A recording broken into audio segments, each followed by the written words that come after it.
the fucking roof was blown off of that place when he showed up at the top of the wall doing the solo. It was like that's the kind of reaction you want, especially as a fan. Like you want to see that shit, and I imagine that as the band, they would kill for that.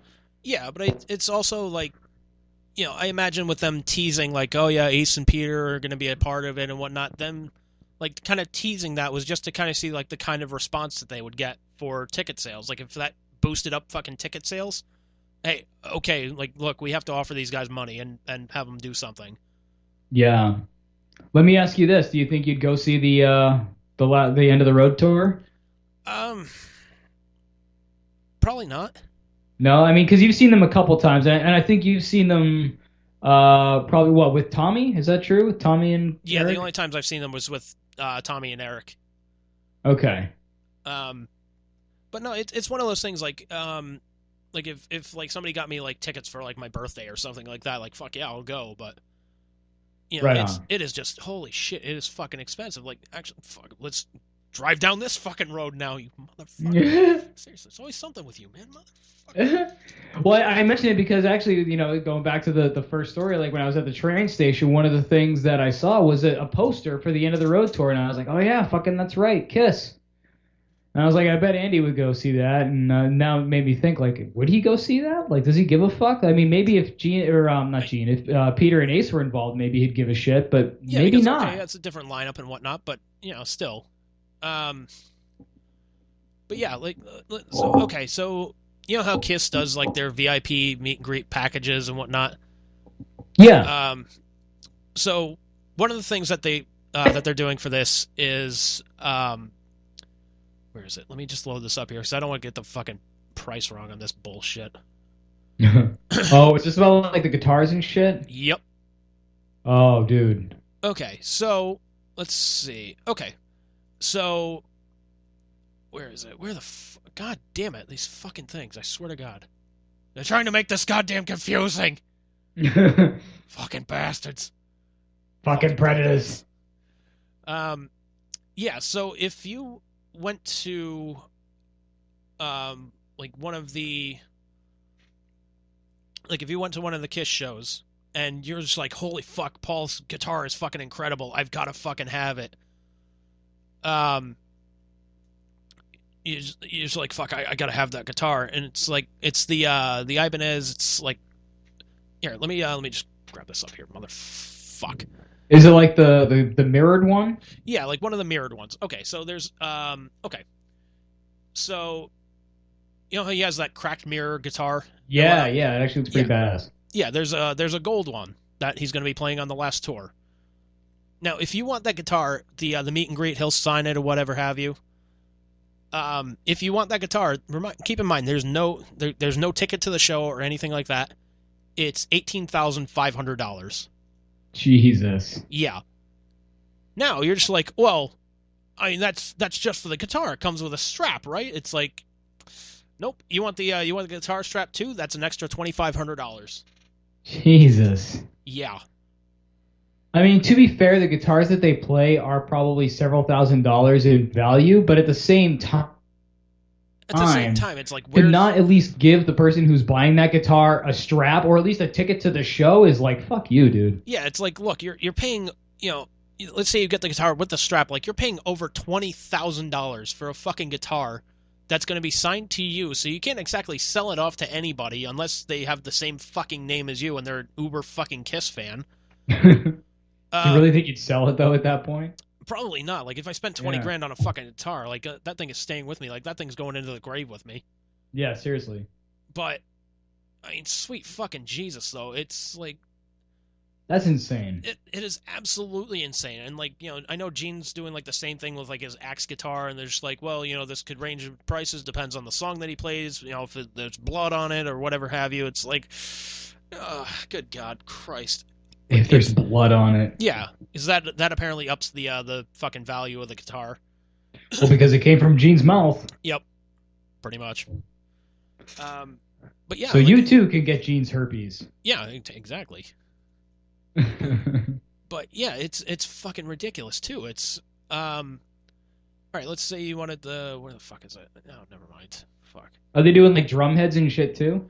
I don't know, because like when I went to go see Kiss with Rachel a couple of years ago, at the merch stand, like they had a guitar strap that was autographed by Tommy Thayer, and they had like a snare drum head that was signed by Eric Singer that you could buy those. And those were considerably a lot more affordable. I would think. I think the drum head was like $50, and the guitar strap was like $40 or 45, something like that. That's not bad. Which in comparison, yeah, that's not fucking bad at all. No, I would pay that. I definitely wouldn't pay no 18 grand for a fucking guitar, though. I mean, unless it was like a guitar that I really wanted and was really worth it. Yeah. But not just like because Paul played it and, you know, on a fucking song or whatever. Yeah, and it's not only that, but it's like somebody had sent out a picture of like the merchandise stand. And like the prices that they're charging, holy Jesus, it is fucking insane. See if I can... What, for like just a t-shirt or something? Yeah, exactly. Let me see, like, where was it? I think it was Eddie Trunk had like tweeted it out or whatnot. I don't know if it's like a Photoshop image or something like that, but it was basically like there was like a sweatshirt for like it was $100. If you wanted a t-shirt, that was like $50. Jesus. And it's like, good fucking Christ. Like, look, I understand, like, you make some money on merch when you're touring and whatnot. So I get, charging, fucking $35-$40 for a t-shirt when it really costs, like $5 to make. I got you. I'm okay with that. But charging like $50 and fucking $100 for fucking like a t-shirt or a sweatshirt, and it's like, come on, guys. Like, where is the fucking line here? Yeah, that's crazy. It's fucking insane, man. Fucking Kiss, dude. Fucking Kiss. Nothing shames them. Over the line! Yeah, to be fair, though, I kind of hope that's one band that actually plays the fucking Super Bowl before the end of the road tour, like, calls it off. Oh, they've never played the Super Bowl? As far as I know, they played the, they played like a Super Bowl, like, pre-show, I think. Huh. And, like, you look at the video, it's all just them playing to a fucking tape. Oh, that's Super Bowl. Yeah, and it's like, come on, guys, like, what the fuck? You're better than this. I think I heard about someone, I forget who it was, who tried to convince them to go live, but they're like, no, dude, it's the Super Bowl. We can't risk that shit. And this was probably post Janet Jackson too, so they were especially like, fuck you, no. No, as far as I know, this was pre Janet Jackson. Well, no, I mean the thing that I heard about, I think, was post Janet, where they were like, you're definitely not going live, asshole. Yeah. It's let's see. Was it Super Bowl 33? They performed the pregame show. It was the original members. It was Atlanta versus Denver. But I'm just like, okay, like, and D. Snyder made this fucking point, and I thought it was a very fucking valid point, that if you go to, a football game, or you go to a fucking hockey game or a basketball game, the songs that they're playing to pump you up are fucking rock songs. Like, they're playing Queen, they're playing Twisted Sister, they're playing Motley Crue. Yet none of these bands are playing the fucking halftime show. That's true. Yeah, I mean, the closest we got to that was Aerosmith, and they played with fucking Britney Spears and Justin Timberlake and shit. Yeah. And, like, that fucking pissed me off, because I'm a fucking huge Aerosmith fan, and I'm just like, fuck, they're playing the Super Bowl, this is gonna be great! And I see them playing with fucking Britney Spears, and fucking NSYNC, and Mary J. Blige, and I'm like, what the fuck happened to my Aerosmith? Yeah, it's like the Louis Black thing. I see NSYNC, I see Britney Spears, and I see Aerosmith. It's the trifecta from hell. Yeah, it pretty much was, except for, it's just like, hey, here's a nice pizza, I'm gonna take a shit on it, I'm gonna piss on it, fucking Predator. Pretty much. Damn it. A Predator pizza. Exactly. Fucking Predator. Fucking Predator. Fucking Predator. Oh, man. Unfucking real, man. So, hey, man, I think that's going to wrap it up for this week. But, yeah. Fucking Predator. Fucking Predator. Go and get your Predator pizza now. You guys, you have anything to plug, man, or? No, actually, I don't have anything to plug whatsoever. Got nothing going on worth plugging. All right, then. Or nothing that I can plug that I wouldn't get in trouble for. All right, well then, fuck it, I'll plug a few things. So you can go listen to Michael Rosenbaum's podcast, Inside of You. Just search for that on Google. I think it's up on iTunes. I'm not sure where else it's available. But it's a really good podcast. And I'm also listening to American Scandal, which is on, I believe it's Wondery. But just search for American Scandal podcast. It'll bring you right there on fucking Google. Don't fucking bother binging that shit, because who the fuck bings anything? I fucking hate Bing. Fuck Bing. Fuck Bing. Fucking Predator. Bing is the fucking predator of the internet. But yeah, so go check those podcasts out. Go listen to past episodes of STS Radio. No doubt we're gonna have some more guests popping up soon. Still trying to arrange for something with Ryan Cranston, do a solo show with him. Hogan will be on a future date, no doubt.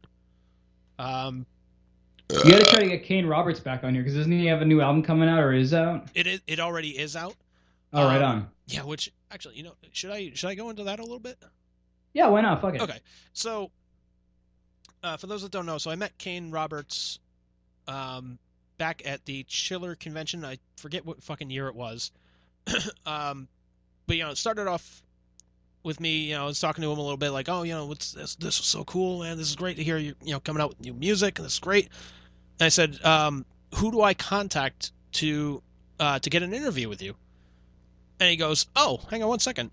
Writes down a phone number. He's like, that's my personal cell phone number. Just call me or text me when you're ready. That's crazy. Oh, fuck. I had a Bubbles moment. I was like, fucking decent. So I texted him probably about a week later, just saying, hey, man, this is Andrew, and I put in parentheses, like, the fat Devils fan from Chiller. Asked you about being interviewed and whatnot. I was like, fingers crossed this isn't a fucking fake number. He's just like having me text like a sex number or something like that. So, Kane was really cool about it. He said, yeah, absolutely, let's set this up. And we've done a couple, I've done a couple of interviews with him. He's a really fucking cool guy. Dig his fucking music, which, yes, go check out his new album, The New Normal, which came out about a week ago. I still have yet to order it, unfortunately. Had a, bit of a setback and whatnot, but I got my taxes all finalized and everything, so it looks like I'm all set, ready to go with some shit. Nice.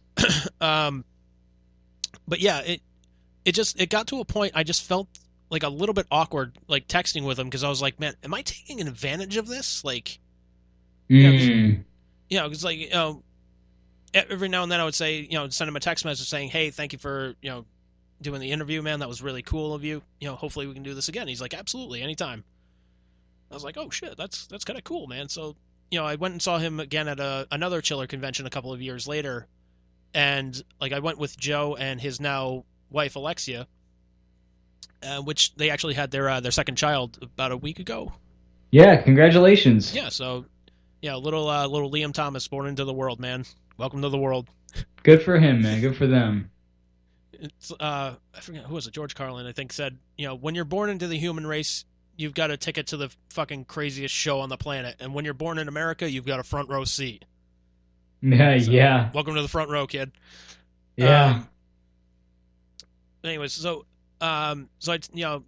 he was performing with a cover band that was there that night, and they did a couple of like Alice Cooper covers. They had him playing guitar and whatnot. And I shot him a text message afterwards when I was walking to the car. I was like, hey man, caught the set.